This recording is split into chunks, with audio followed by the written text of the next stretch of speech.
Hello दोस्तों, आप सभी लोगों का डीएलएड सेकेंड सेमेस्टर की मैथ क्लास में स्वागत है। देखिए, आज की क्लास में आप लोग राजन सीरीज को पढ़ने वाले हैं और ये देखिए राजन सीरीज की 11वीं क्लास है। इससे पहले आप लोग 10 क्लासें देख चुके हैं और जिन लोगों ने नहीं देखी वो लोग यूट्यूब पर प्लेलिस्ट में जाकर देख सकते हैं। तो देखिए, इस क्लास में आप लोग लघु उत्तरीय प्रश्नों को देखेंगे, ठीक है। तो पिछली क्लास में क्या था कि आप अत लघु उत्तरीय प्रश्नों को देखा था और अत लघु उत्तरीय प्रश्नों की लास्ट क्लास थी, ठीक है। तो आज से आप लोग लघु उत्तरीय प्रश्नों को पढ़ने वाले हैं। तो ज़्यादा टाइम ना वेस्ट करते हुए देखते हैं आज की क्लास का जो फर्स्ट क्वेश्चन दिया गया है वो क्या दिया गया है।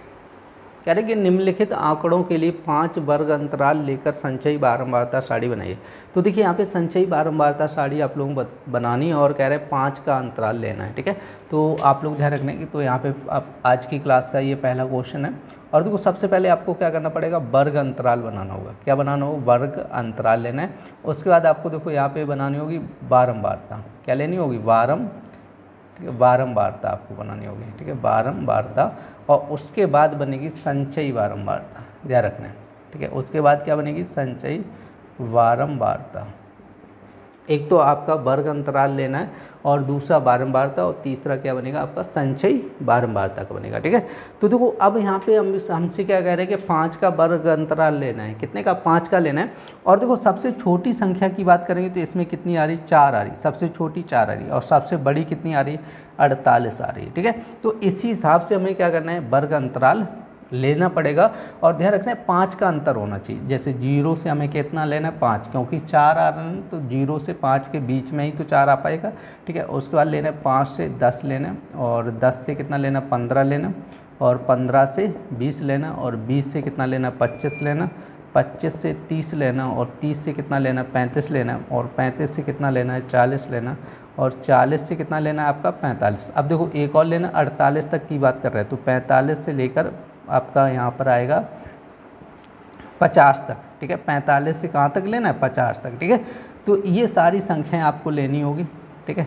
तो आपका यहाँ से हम लोग क्या करेंगे, ये बनेगा आपका वर्ग अंतराल, ठीक है। तो अब यहाँ पर हमें निकालना होगा। ये तो आप लोग समझ गए होंगे, यहाँ पे वर्ग अंतराल आपका कंप्लीट हो गया। अब हम लोग देखेंगे, देखो यहाँ सबसे पहले हम लोग देखेंगे 0 से 5 के बीच की संख्याएं निकालनी होंगी। ओनली कितना आएगा? 1 आएगा। तो यहाँ पे देखो बारंबारता में आपको कितना लिखना है? 1 लिखना है। अब देखो, उसके बाद देखेंगे 5 से 10 के बीच में, तो 5 से 10 के बीच में ओनली 8 आ रहा है, तो एक संख्या आ रही है, ठीक है। अब इसी तरह आपको देखना होगा आपका 10 से 15 के बीच में, तो 10 से 15 के बीच में देखो 15 को नहीं लेना, 15 के बीच की बात कर रहा है तो 15 को नहीं लेना है। तो यहाँ पे ओनली 11 आएगा, तो 1 आ जाएगा, ठीक है। अब हमसे क्या कह रहे हैं कि आपका नेक्स्ट कह रहे हैं 15 से 20, तो 15 से 20 के बीच की बात करेंगे तो आप लोग देखो यहाँ पर कितना है? 15 और 16, ठीक है, ये दोनों आ जाएगा। तो 15 से 20 के बीच में कितनी संख्याएं आ रही? 2 संख्याएं आ रही। अब हमसे कह रहे हैं 20 से 25 के बीच में, तो 20 से 25 के बीच में आपका ओनली एक संख्या आ रही। कितनी आ रही? 20 आ रही है, ठीक है, तो 1 आ रही। अब उसके बाद कह रहे हैं 25 से 30 के बीच में, तो 25 से 30 के बीच में तो आपका देखो 28 आ जाएगा, 27 आ जाएगा, 26 आ जाएगा। 3 संख्याएं आ रही हैं आपकी 25 से 30 के बीच में, क्लियर। अब देखो, हम लोग देखेंगे 30 से 35 के बीच में, तो 30 से 35 के बीच में आपकी एक संख्या आ रही 32 आ रही। कितनी आ रही? 32 आ रही। अब उसके बाद हम लोग देखेंगे 35 से 40 के बीच में, तो 35 से 40 के बीच में तो आपका देखो यहाँ पे 40 को नहीं लेना, आगे वाले में लेना, तो यहाँ पर आपका 0 कर लीजिएगा, कोई भी संख्या नहीं आ रही। अब उसके बाद 40 से 45 के बीच में देखेंगे तो 40 से 45 के बीच में एक संख्या आ रही, ठीक है। अब इसी तरह 45 से 50 के बीच में कितनी संख्या आ रही? एक संख्या आ रही, क्लियर है। अब देखो, हमें क्या करना है? अब इसकी संचयी बारंबारता निकालनी होगी। तो आपका देखो पहला जो लिखा है पद वो ऐसे ही लिखना है, 1 लिखना है। कितना लिखना है? 1 लिखना है यहाँ पर, 1 और 1 और 1 कितना है? 2, 2 और 1 कितना है? 3, 3 2 कितना है? 5 और 5 और 1 कितना है? 6 और 6 3 कितना है? 9, 9 और 1 कितना है? 10, 10 और यहाँ पे देखो 10 ही रहेगा, 10 और 1 कितना है? 11, 11 और 1 कितना है? 12, ठीक है। तो ये आपकी संचयी बारंबारता कंप्लीट हो गई है टेबल। और आप लोग ध्यान रखना है कि एक क्वेश्चन आपका इम्पॉर्टेंट है, ध्यान रखना है, क्योंकि एक क्वेश्चन आपका हर एक साल एग्जाम में आता है, ठीक है। तो ये मोस्ट इम्पॉर्टेंट क्वेश्चन है, आप लोग इसको नोट कर लीजिएगा।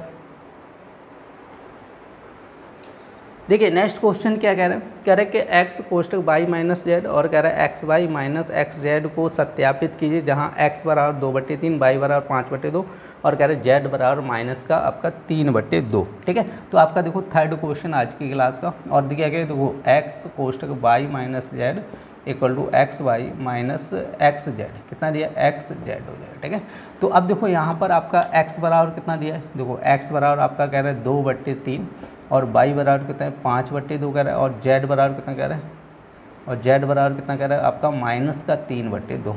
सही, जेड बराबर कितना कह रहा है माइनस का 3/2 कह रहा है। अब देखो हम लोग क्या करें, जो एक्स वाई जेड के मान है यहाँ पे रख दीजिएगा। एक्स का मान रखेंगे 2/3 हो जाएगा और वाई का मान रखेंगे तो 5/2। अब जेड का मान देखो रखेंगे माइनस का 3/2 रखें तो माइनस माइनस प्लस 3/2 हो जाएगा।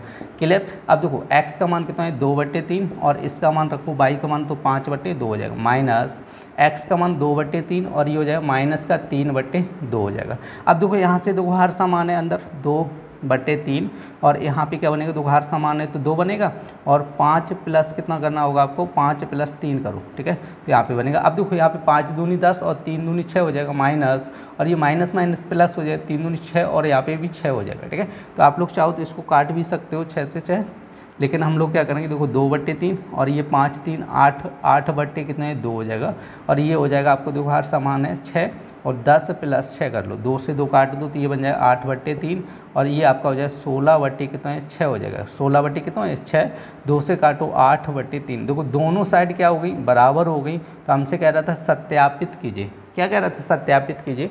तो आपका ये समझ लीजिए ये सत्यापित है, जो वैल्यू दी गई है ठीक है वो आपकी इस समीकरण को सत्यापित कर रही हैं। देखो दोनों साइड क्या आ गई, बराबर आ गई। ठीक है, तो यहाँ पे लिखना चाहो लिख लो कि सत्यापित है। क्या लिखना है, सत्यापित है। देखिए नेक्स्ट क्वेश्चन क्या कह रहे हैं, कह रहे हैं कि एक फार्म हाउस में कह रहे हैं कि 2x + 2y पंक्तियाँ हैं।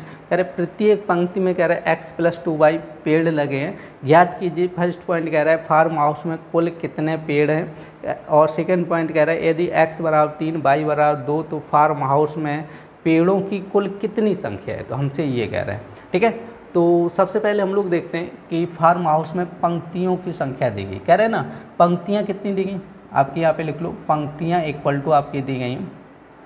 ठीक है, पंक्तियाँ इक्वल टू आपकी कितनी दी गई, x + 2y पंक्तियाँ दी गई। और एक पंक्ति में पेड़ कितने हैं, ऐसे लिख लो एक पंक्ति में पेड़ इक्वल टू आपको हो जाएंगे, एक पंक्ति में पेड़ कितने हो जाएंगे, एक पंक्ति में पेड़। तो पेड़ इक्वल टू कितने हो जाएंगे आपके x + 2y पेड़ हो जाएंगे। कितने हो जाएंगे, x + 2y पेड़ हो जाएंगे एक पंक्ति में। तो हमसे कह रहा है फर्स्ट पॉइंट फार्म हाउस में कुल कितने पेड़ है, टोटल पेड़ पूछे गए। तो फर्स्ट पॉइंट आपको निकालना है कुल पेड़। क्या निकालना है, कुल पेड़। तो आपको पता है ना एक दो टोटल पंक्तियाँ कितनी है x + 2y और एक पंक्ति में पेड़ कितने x + 2y। तो इन दोनों का आपस में क्या कर दो, गुणा कर दो, x + 2y और x + 2y इसका मल्टीप्लाई करो, x × x² हो जाएगा और इसका करेंगे तो 2xy हो जाएगा। ठीक है, अब देखो 2y का x हम करेंगे तो ये हो जाएगा 2xy हो जाएगा और इसका करेंगे तो देखो 4y² हो जाएगा। क्लियर नहीं, तो ये हो जाएगा x² और देखो 2 और 2 4xy और ये हो जाएगा 4y²। क्लियर है, तो ये हो गया आपका फर्स्ट क्वेश्चन, मतलब फर्स्ट पार्ट हो गया क्वेश्चन नंबर 4 का। क्लियर हुआ। अब देखो हमें क्वेश्चन नंबर सेकंड क्या कह रहा है, इसका मतलब सेकंड पार्ट क्या कह रहा है, कह रहा है देखो x = 3 कह रहा है और y = कितना कह रहा है 2 कह रहा है। x = 3 और y = 2 कह रहा है, तो कह रहा है फार्म हाउस में पेड़ों की कुल कितनी संख्या है, ये पूछा गया है। तो हम लोग क्या करेंगे, जो आपकी पेड़ों की संख्या निकली है ना इसमें x और y के मान रख दो। तो यहाँ पे आपको कुल पेड़ पूछेंगे, क्या पूछेंगे, कुल पेड़। तो देखो x का मान कितना आया था 3, तो 3 का स्क्वायर हो जाएगा +4 × 3 × 2 +4 और y का मान कितना है 2 का स्क्वायर हो जाएगा, 3 का वर्ग 9 हो जाएगा, 4 × 12 दूनी कितना है आपका 24 हो जाएगा। ठीक है, और देखो 4 और 2 का वर्ग कितना है 4, तो देखो 24 + 9 करो कितना हो जाएगा 9 × 4 13 33 हो जाएगा और 4 × 4 16 हो जाएगा। तो टोटल 6 3 9 और 3 और 1 4 49 हो जाएगा। ठीक है, कुल पेड़ कितने हैं 49 पेड़ हैं। और ये था आपका क्वेश्चन नंबर 4। देखिए नेक्स्ट क्वेश्चन क्या कह रहा है, बिंदुओं और आपके बिंदु दिए गए हैं जैसे 0,4 और कह रहा है 0,-4 और कह रहा है 6,0 से बने त्रिभुज का क्षेत्रफल ज्ञात कीजिए। हमें बिंदु दिए गए हैं और इससे बने त्रिभुज का क्षेत्रफल ज्ञात करना है, ठीक है। तो ये कह रहे हैं क्या निकालना है, क्षेत्रफल निकालना है।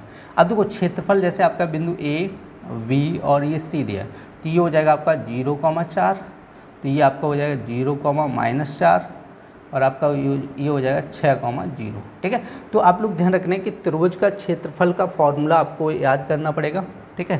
त्रिभुज का क्षेत्रफल, अभी तक देखो आप लोगों ने त्रिभुज के क्षेत्रफल के बहुत सारे फॉर्मूले देखे, ठीक है, त्रिभुज का क्षेत्रफल, लेकिन यहाँ पर जो फॉर्मूला लगेगा वो अलग लगेगा, क्योंकि अभी तक तो पता है ना त्रिभुज का क्षेत्रफल क्या होता है, 1/2, ठीक है, आधार गुणा ऊंचाई कर लेते हैं, समझे। और भी फॉर्मूले होते हैं आपका, जैसे समद्विबाहु त्रिभुज और विषमबाहु त्रिभुज, अलग अलग फॉर्मूले होते हैं, लेकिन इस क्वेश्चन के लिए आपका अलग फार्मूला लगेगा, क्योंकि यहाँ पर क्या दिए गए, आपके 3 बिंदु दिए गए और 3 बिंदुओं के निर्देशांक दिए गए तीनों के, और उनसे हमें क्या करना है, क्षेत्रफल ज्ञात करना है, ठीक है। तो आप लोग ध्यान रखना है। तो फार्मूला सबसे पहले हम लोग देखते हैं 1/2, और ये फार्मूला होता है x1 कोष्टक होता है by2 - by3, x1/2 - by3 plus x2, और ये हो जाएगा by3 - by1 प्लस x3, और ये हो जाएगा y1 - by2, ठीक है। तो ये आपका फॉर्मूला है, आप लोग ध्यान रखना है, इसको नोट कर लेना और याद करना पड़ेगा, क्योंकि ये जो क्वेश्चन दिया है 2023 में पूछा गया है, देख लो इम्पॉर्टेंट क्वेश्चन है, हो सकता है आपके एग्जाम में रिपीट हो, दोबारा से भी पूछा जाए, तो इस फॉर्मूले को लर्न करना पड़ेगा, याद करना पड़ेगा। क्लियर है। तो अब देखो हम लोग समझते हैं इस क्वेश्चन को कैसे सॉल्व करना है। तो देखो जो A पॉइंट पे निर्देशांक है इनको x1 और हम लोग y1 मान सकते हैं, इसको x2 और y2 मान लो, और इसको x3 और y3 मान लो, ठीक है। तो ये x1 और ये y1 हो गया, क्लियर कि नहीं। तो अब हम लोग क्या करेंगे, देखो निर्देशांक तो हमने मान लिए, जैसे ये x1 y1 x2 y2 x3 y3, अब इस समीकरण में मतलब इस फॉर्मूले में रख दो। देखो x1 का मान कितना है, 0 है, आप लोग समझो x1 का मान कितना है, 0। अब देखो 0 का यदि इसमें गुणा करेंगे इस संख्या में, तो टोटल कितना आएगा, 0 आएगा, आप लोग समझ लो, ठीक है। 0 का गुणा करेंगे ना इसमें, x1 का इसमें मल्टीप्लाई है, तो 0 का गुणा करेंगे तो टोटल 0 हो जाएगा। अब इसी तरह x2 का मान देखो, x2 का भी मान कितना है, 0। अब 0 का इसमें गुणा करेंगे तो ये भी टोटल कितना हो जाएगा, 0 हो जाएगा। x3 का मान कितना है, 6, और देखो यहाँ पे y1 का मान कितना है, 4 है, और माइनस y2 का मान कितना है, -4 है, तो माइनस माइनस क्या हो जाएगा, +4 हो जाएगा। अब देखो यहाँ से क्या करना है, आपको सॉल्व करना होगा। देखो 1/2, ये तो टोटल 0 हो गया। अब 6 और गुणे कितना हो जाएगा, 4 + 4 8 हो जाएगा। तो 1/2, 6 गुणे 8 करो, 8 गुणे 6 या 6 गुणे 8 करो, 48 हो जाएगा। 2 से काटेंगे कितना है, 24 हो जाएगा। तो ये हो जाएगा 1/, मतलब 24। और आपका क्या दिया, देखो भुजा तो यहाँ पे देखो कोई मात्रक तो दिया नहीं गया, तो यहाँ पे लिख लो वर्ग इकाई, क्या लिख लो, वर्ग इकाई। ये हो जाएगा 24 वर्ग इकाई, इसका आंसर हो जाएगा। देखिए नेक्स्ट क्वेश्चन क्या कह रहा है कि निम्नांकित चित्र में कह रहा है कि त्रिभुज ABC और कह रहे त्रिभुज PQR समरूप में, यदि त्रिभुज ABC की भुजा AB बराबर 2 और BC बराबर 3 सेंटीमीटर कह रहा है, और AC बराबर 2.8 सेंटीमीटर कह रहा है, और कह रहा है त्रिभुज PQR की भुजा QR बराबर कितना कह रहा है, 1.5, तो कह रहे PQR की शेष भुजाएं ज्ञात कीजिए, ठीक है। तो वो इंपॉर्टेंट क्वेश्चन है, 20 में और 23 में पूछा गया क्वेश्चन है। तो देखो सबसे पहले हम लोग देखेंगे, जैसे ये त्रिभुज की भुजा AB और ये दी गई BC, क्योंकि देखो आपको दिया गया PQ निकालना है। देखो इसकी तो माप दी गई, ये QR भुजा, इसकी माप दी गई 1.5 सेंटीमीटर, आपको दिख रहा होगा, और इसकी माप नहीं दी गई। ये भुजा आपकी दी गई x दिया गया, और ये भुजा कितनी दी गई, y। तो x और y के मान ज्ञात करने हैं, आप लोग ध्यान रखना है। तो देखो x इसमें दिया गया, तो हम लोग क्या करेंगे, ये भुजा लेनी है और ये भुजा लेनी है, तो इधर से इस त्रिभुज की ये लेनी है और इसकी ये लेनी है। तो देखो दोनों त्रिभुज कैसे हैं, समरूप है, क्या कह रहे हैं, समरूप है। और आप लोगों को बता चुका हूँ, ठीक है, एक क्लास में आप लोगों को समझाया था बहुत अच्छे से कि जब समरूप त्रिभुज होते हैं या समरूप जो भी चतुर्भुज होंगे, तो उनकी भुजाओं का जो अनुपात होता है, जैसे ये भुजा आपकी AB हो जाएगी और BC हो जाएगी, इनका जो अनुपात होगा AB और BC का, वही अनुपात आपका PQ और QR का होना चाहिए। समझ आया कि नहीं है। तो हम लोग क्या करेंगे, AB और BC का रेशियो यहाँ पे लिखना है, जैसे AB/BC, और बराबर होना चाहिए रेशियो आपका PQ/QR का। सही, ए बी बटे बी सी, जो रेशियो ए बी बटे बी सी का बनेगा वही रेशियो पी क्यू बटे क्यू आर का होना चाहिए। तो ए बी का रेशियो कितना है 2 और बी सी का कितना है 3। अब देखो पी क्यू का कितना है x और इसका हो जाएगा 1.5 हो जाएगा।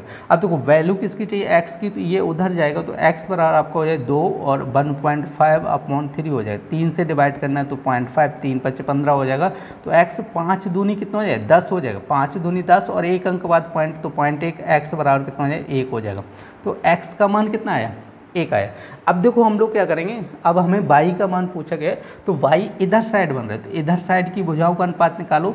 जैसे यहाँ पे निकालेंगे AC बटे BC, AC बटे BC, तो वही अनुपात आपका इसमें होना चाहिए PR बटे QR। तो देखो AC बटे BC = PR बटे QR, क्लियर नहीं।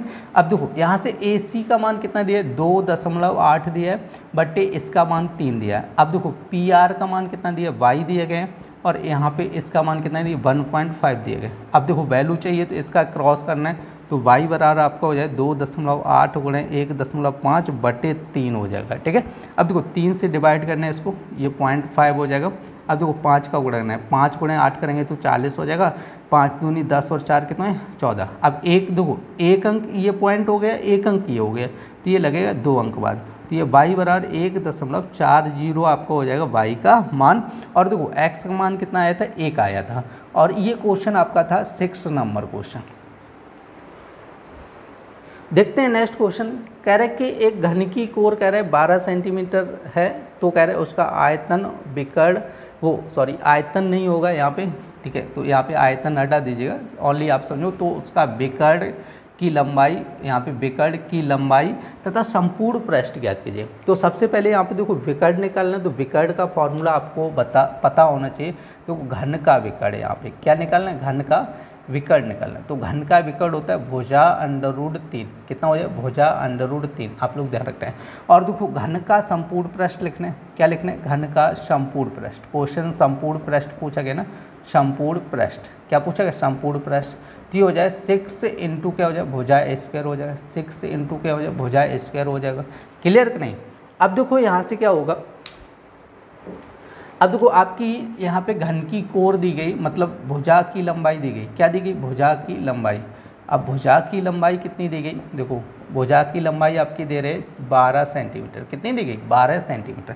हमसे क्या कह रहे हैं कि विकर्ण कह रहे हैं, तो हमें लिखना है घन का विकर्ण बराबर घन का विकर्ण इक्वल टू क्या होता है भुजा √3, तो भुजा का मान कितना है 12 √3 हो जाएगा, ठीक है। ये आपका आंसर हो जाएगा घन का विकर्ण हो जाएगा, क्लियर कि नहीं। अब देखो हम लोग क्या निकालेंगे संपूर्ण पृष्ठ निकालना है, तो यहाँ पे लिखना है घन का संपूर्ण पृष्ठ, क्या लिखना है घन का संपूर्ण पृष्ठ, क्या निकालना है संपूर्ण पृष्ठ। अब देखो घन का संपूर्ण पृष्ठ क्या होता है 6 इंटू भुजा स्क्वायर होता है, तो यहाँ पे लिखना है 6 इंटू भुजा का मान कितना है आपका, देखो भुजा थी 12, तो 12 का स्क्वायर करना है, तो 6 गुणे 12 का स्क्वायर करेंगे तो 144 हो जाएगा, कितना 144। अब 6 का गुणा करो तो 6 चौको 24 हो जाएगा, 2 6 चौको 24 और 2 कितना हो जाएगा 26, 2 हो जाएगा 6 कम 6 2 8 हो जाएगा, तो ये हो जाएगा 864 तो सेंटीमीटर स्क्वायर हो जाएगा ये।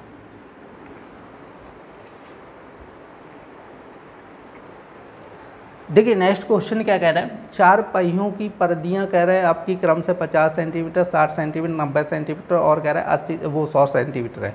कम से कम कह रहे कितनी दूरी चलने में कह रहे चारों पहिए एक साथ पूरे चक्कर लगाएंगे, ठीक है। तो आपका क्वेश्चन नंबर 8 और यहाँ पर कह रहा है आपका 50 सेंटीमीटर और कितना है 60 सेंटीमीटर और 90 सेंटीमीटर और कितना कह रहा है 100 सेंटीमीटर, ठीक है। तो आप देखो हम लोग क्या करेंगे, यहाँ पे 2 का भाग करेंगे तो ये हो जाएगा 25 और ये 2 का भाग करेंगे तो 3 और ये हो जाएगा आपका 45 और ये हो जाएगा 50, ठीक है। तो अब यहाँ पे फिर 2 का भाग जाएगा तो 25, अब यहाँ पे जाएगा 15 हो जाएगा, कितना है 15 हो जाएगा। फिर यहाँ पे देखो 45 में तो जाएगा नहीं, 2 का जाएगा 25 हो जाएगा। अब देखो 3 का करना है तो ये 25 और 5 हो जाएगा, अब 45 में करना है तो ये 15 हो जाएगा, ठीक है, तो ये 25 हो जाएगा। अब देखो फिर 3 का करना है तो ये 25, 5 और ये 25 हो जाएगा। अब देखो 5 का करना है तो 5 1 और 5 हो जाएगा और 5 1 1 1 हो जाएगा, ठीक है। अब देखो यहाँ पे 2 गुणे 2 कितना है 4 हो जाएगा, 3 गुणे 3 कितना है 9 हो जाएगा, 5 गुणे 5 कितना है 25 हो जाएगा, ठीक है। अब देखो 25 चक्कू कितना हो जाएगा 100 हो जाएगा और 100 गुणे 9 कितना हो जाएगा आपका 900 हो जाएगा, ठीक है। तो इस क्वेश्चन का जो आंसर बनेगा आपका 900 बन जाएगा। देखिए नेक्स्ट क्वेश्चन क्या कह रहा है आपका 72 भाग कह रहा है 38 माइनस कह रहा है 30 और माइनस कोष्टक 30 माइनस कह रहा है 60 भाग कितना कह रहा है 4 गुणे 5। तो देखो यहाँ पर कह रहा है देखो 72 आपका भाग लगे और यहाँ पे कह रहा है 38 माइनस 30 और माइनस आपका हो जाए 31 माइनस 60 भाग कितना कह रहा है 4 गुणे 5। ठीक है, और ये आपका लगा है कोष्टक और यहाँ पर आपका मचला कोष्टक ये लगा है। ठीक है, तो देखो आपको बॉड मास का नियम पता होगा, तो सबसे पहले हम लोग क्या करते हैं बॉड मास में भाग पहले सॉल्व करते हैं, लेकिन भाग से पहले भी आप लोग क्या करते हैं, ठीक है, कोष्टक को सॉल्व करते हैं। अब देखो यहाँ पे 1 2 तीनों कोष्टक आ गए हैं, तो कोष्टक में भी देखो आपके कितने कोष्टक होते हैं, देखो 3 कोष्टक होते हैं, ये छोटा, ठीक है, मझला, उसके बाद ये बड़ा कोष्टक होता है। तो सबसे पहले हम लोग छोटे को हल करते हैं, उसके बाद मझले को, उसके बाद बड़े को। और देखो बॉड मास का नियम लगता है, पहले नंबर किसको सॉल्व करते हैं, भाग को सॉल्व करते हैं, दूसरे नंबर पर किसको सॉल्व करेंगे, गुणा को करेंगे, और तीसरे नंबर को क्या करते हैं, जोड़ करते हैं, और चौथे नंबर पर क्या करते हैं, घटाना करते हैं। क्या करते हैं, घटाना करते हैं। ठीक है, तो ये चीज़ आपको ध्यान रखना है। ठीक है, तो आप लोग ध्यान रखना है कि ये 4 चीज़ें हैं, मतलब भाग गुणा जोड़ घटाना, और इनका क्रम याद रखना है। देखो भाग और गुणा का तो क्रम हमेशा याद रखना है, तो ठीक है, इसको कभी चेंज भी नहीं कर सकते हैं। तो सबसे पहले हम लोग देखो छोटा कोष्टक सॉल्व करेंगे और इसके अंदर भाग का चिन्ह लगा है उसको पहले सॉल्व करेंगे। ठीक है, तो ये बनेगा 72 भाग आपको हो जाएगा 72, देखो यहाँ पर आपका हो जाएगा 72 भाग आपको हो जाएगा 38 माइनस 30, और यहाँ पे हो जाए 31, कितना हो जाए 31 माइनस 60, और ये हो जाएगा 4 गुणे 5 हो जाएगा। ठीक है, आपका ये हो जाएगा। अब देखो यहाँ पे काटेंगे तो कितना है 15। देखिए अब क्या करना है, यहाँ पर देखो 72 भाग 38 माइनस आपका हो जाएगा, देखो माइनस 30 माइनस, अब देखो यहाँ पे क्या होगा 31 माइनस 15 गुणे 5 करो कितना है 75 हो जाएगा, और ये कोष्टक लग जाएगा। ठीक है, अब देखो क्या करना है 72 भाग आपको हो जाएगा 38 माइनस आपका हो जाए 30। अब देखो इसको सॉल्व करना है, देखो 5 में से 1 गया 4 बचेगा, और 7 में से 3 गया तो 4, और माइनस का 44 बचेगा। आप लोग ध्यान रखना है, क्योंकि माइनस का बचेगा, माइनस माइनस क्या हो जाएगा, प्लस हो जाएगा। ठीक है, तो माइनस माइनस क्या हो जाएगा, प्लस हो जाएगा। अब देखो यहाँ पे आपका 36 भाग हो जाएगा 38 माइनस, अब देखो यहाँ पे जोड़ेंगे कितना हो जाएगा आपका 74 हो जाएगा, कितना हो जाएगा 74। अब देखो ये मझला कोष्टक खत्म हो जाएगा, ये बनेगा। अब देखो यहाँ से क्या हो जाएगा 72 भाग, अब देखो 14 में से गया तो 6 बचेगा, और यहाँ पे आपका 36, वो भी माइनस का बचेगा।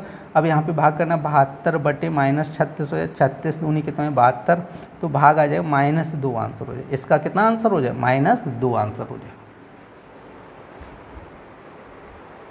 देखिए नेक्स्ट क्वेश्चन क्या कह रहा है, वो है बड़ी से बड़ी संख्या बताई, जिससे कह रहे हैं 49, 59 और 109 से भाग देने पर कह रहे हैं 1, 3, 5 शेष बचे। तो हमसे कह रहे हैं देखो 49, 59 और कितना कह रहे हैं 109 कह रहा है, तो 1 बचेगा, 3 बचेगा, 5 शेष बचेगा, तो 1 बचेगा 48 और 3 बचेगा 56 और 1 बचेगा 104 हो जाएगा। ठीक है, तो अब देखो हम लोग क्या करेंगे, देखो हमसे कह रहे हैं तो बड़ी से बड़ी कह रहा है तो क्या निकाल लूँगा, मासा निकाल लूँगा। आप लोग हमेशा ध्यान रखना है, देखो मासा का एक तो क्या होता है गुणनखंड विधि होती है, जो हम लोग यहाँ पे फैक्टर विधि बोलते हैं। ठीक है, एक भाग विधि होती है, तो हम लोग गुणनखंड विधि लगाएंगे। आप लोग गुणनखंड विधि में ध्यान रखना है कि जिस संख्या से भाग दोगे उसका तीनों भाग जाना चाहिए। तो ये 24 बनेगा, और ये 28 हो जाएगा, और ये कितना है 52 हो जाएगा। ठीक है, फिर 2 से भाग करने तो ये 12 हो जाएगा, और ये 14 हो जाएगा, और ये कितना है 2 दूनी 4 और 2 26 हो जाएगा। ठीक है, अब 2 से भाग करेंगे तो 6 हो जाएगा, 2 7 14 हो जाएगा, और कितना हो जाएगा आपका 13 हो जाएगा।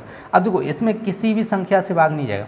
देखो आप लोग समझो, देखो भाग देने तो तीनों में जाना चाहिए, एक में नहीं, तीनों संख्या में भाग जाना चाहिए। अब तीनों में किससे जाएगा, किसी से भी भाग नहीं जाएगा, तो इनका आप लोग गुणा कर दो, तो इसका जो मासा आएगा वो हो जाएगा 2 गुणे 2 गुणे 2, तो 2 दूनी 4 दूनी 8 हो जाएगा। तो मासा कितना हो जाएगा 8 हो जाएगा।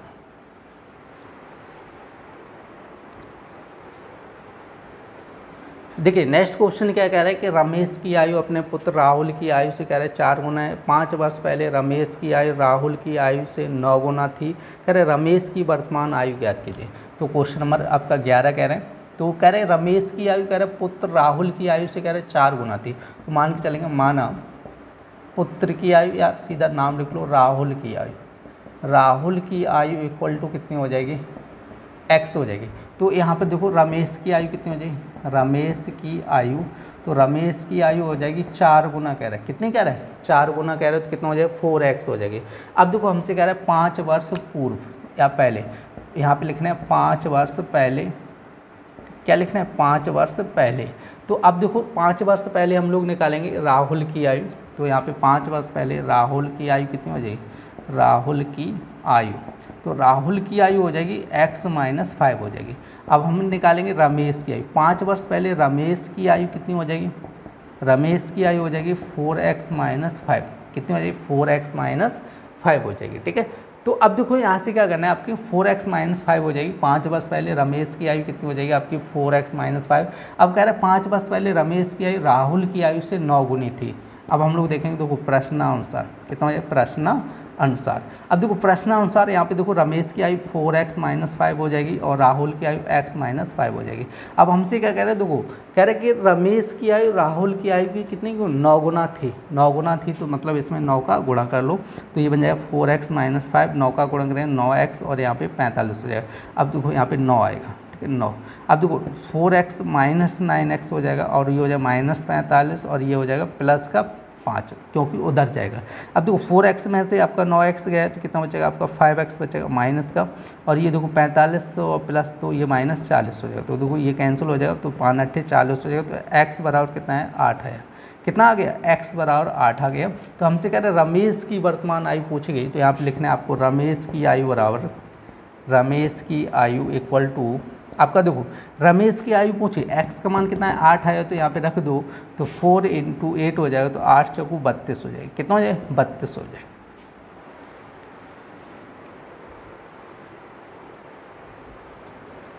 देखिए नेक्स्ट क्वेश्चन क्या कह रहा है कि एक वर्गाकार बगीचे के चारों ओर कह रहा है 50 सेंटीमीटर चौड़ा एक मार्ग बना हुआ है। कह रहा है बगीचे की लंबाई कह रहा है मार्ग सहित कह रहा है 31 मीटर है। तो बगीचे का क्षेत्रफल कहते हैं। देखो बगीचा है और वर्गाकार बगीचा है। वर्गाकार का मतलब इसके चारों तरफ क्या है? एक रास्ता है। वर्गाकार का मतलब जिसकी सभी भुजाएं क्या है? बराबर हों। ठीक है, तो आप लोग ध्यान रखना है इसके चारों तरफ क्या है? रास्ता है, इस टाइप से बना हुआ है। क्लियर नहीं? अब देखो यहाँ से ध्यान रखना है, देखो रास्ता है आपका 50 सेंटीमीटर है, कह रहे हैं 50 है। देखो 50 सेंटीमीटर इधर भी रहेगा, ठीक है 50 सेंटीमीटर, और इधर भी 50 सेंटीमीटर रहेगा। कितना रहेगा? 50। देखो टोटल लंबाई कितनी देगी? 31 मीटर की देगी। कितनी देगी? 31 मीटर। तो हमसे कह रहे हैं कि इसके अंदर का ये बगीचे का क्षेत्रफल, ये अंदर वाला पूछा गया, ध्यान रखना है किसका पूछा है? अंदर वाला पूछा गया। क्लियर नहीं? तो आप लोग ध्यान रखो इसकी भुजा हमें पता होनी चाहिए। तो ये तो पता नहीं, ये टोटल कितनी है? 31 मीटर की है। तो ये 50 सेंटीमीटर इधर और 50 सेंटीमीटर इधर हो गया। 50 50 कितना हो गया? 100, मतलब 1 मीटर हो गया। तो ये जो अंदर वाली भुजा होगी, बगीचे की भुजा होगी, वो हो जाएगी आपकी 30 मीटर हो जाएगी। ठीक है, तो यहाँ पे आप लोग लिखना चाहो लिख लो बगीचे की, बगीचे ही पूछा था, वर्गाकार बगीचे की, ठीक है बगीचे की भुजा इक्वल टू आपकी हो जाएगी 30 मीटर हो जाएगी। ठीक है, तो हमें क्या पूछा गया? ठीक है वर्गाकार क्षेत्र है ना, तो बगीचे का क्षेत्रफल क्या पूछा गया? बगीचे का क्षेत्रफल लिखना है, बगीचे का क्षेत्रफल इक्वल टू आपका हो जाएगा 30 का वर्ग हो जाएगा। 30 का वर्ग कितना है? 900 हो जाएगा। कितना है? 900, और आपको हो जाएगा देखो मीटर कह रहा है ना, तो 900 मीटर स्क्वायर हो जाएगा। क्या हो जाएगा? 900 मीटर स्क्वायर। देखिए नेक्स्ट क्वेश्चन क्या कह रहे हैं? यदि x² + 1/x² बराबर 89/9, तो हमसे कह रहा है x³ - 1/x³ को मान ज्ञात कीजिए।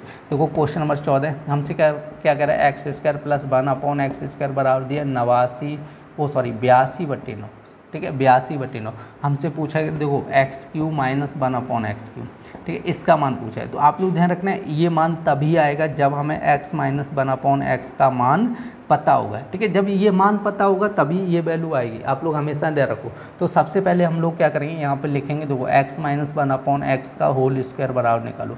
अब ये फॉर्मूला लगाओ आप लोग, a - b का होल स्क्वायर आप लोगों को पता होगा। a - b का होल स्क्वायर क्या होता है? a² + b², वो सॉरी माइनस है ना, तो -2ab हो जाएगा। तो देखो इसका a² हो जाएगा प्लस b², तो 1/x² -2 और a की जगह x 1/x, ये कैंसिल हो जाएगा। तो ये बन जाएगा x² + 1/x² -2 हो जाएगा। ठीक है, अब देखो इसका मान आपको पता है ना, x² प्लस कितना है? 89/9। तो यहाँ पर रख दो वो सॉरी 82/9, 89/9 नहीं है तो 82/9। अब देखो यहाँ पे क्या करना है? 1 मान के इधर क्रॉस इधर करना है। तो देखो 82 और 9 दूनी कितने हैं? 18/9। अब देखो यहाँ पे 18 घटाओ तो 2 में से जाएगा ना, तो 12 में से गया तो कितना बचेगा? 4 बचेगा। तो 12 में से गया 8, कितना बचेगा? 4। और देखो यहाँ पे कितना बचेगा आपको? 7 बचेगा। 7 में से गया तो ये 64/9, कितना हो जाएगा 64/9।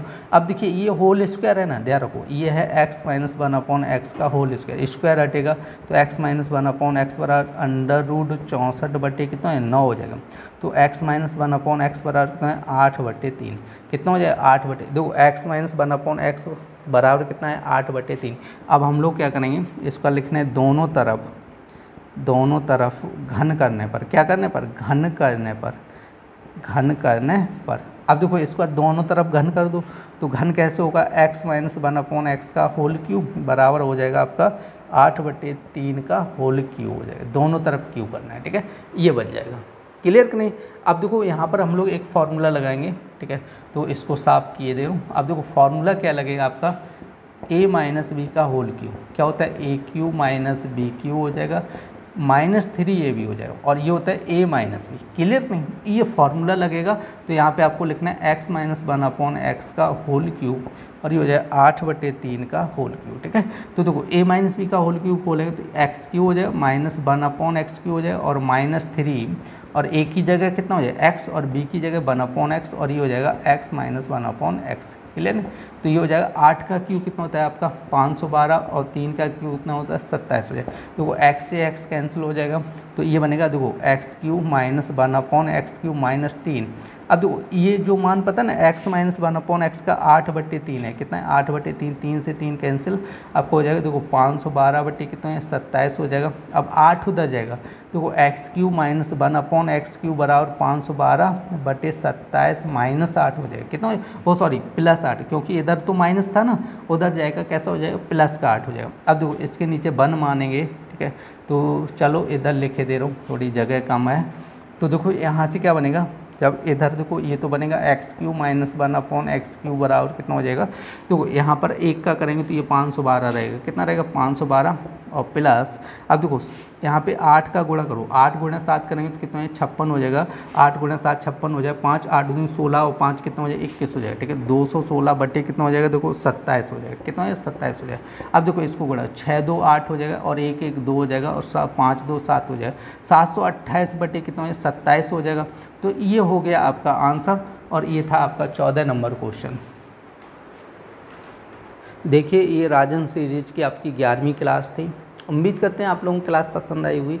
यदि क्लास पसंद आई तो कृपया लाइक करें, और जिन बच्चों ने अभी तक चैनल को सब्सक्राइब नहीं किया है कृपया आप लोग चैनल को सब्सक्राइब कर लें, और देखिए ज़्यादा से ज़्यादा शेयर कीजिए जिससे कि ज़्यादा से ज़्यादा लोग जुड़ सकें। फिर मिलते हैं ऐसी नेक्स्ट क्लास में, तब तक के लिए धन्यवाद।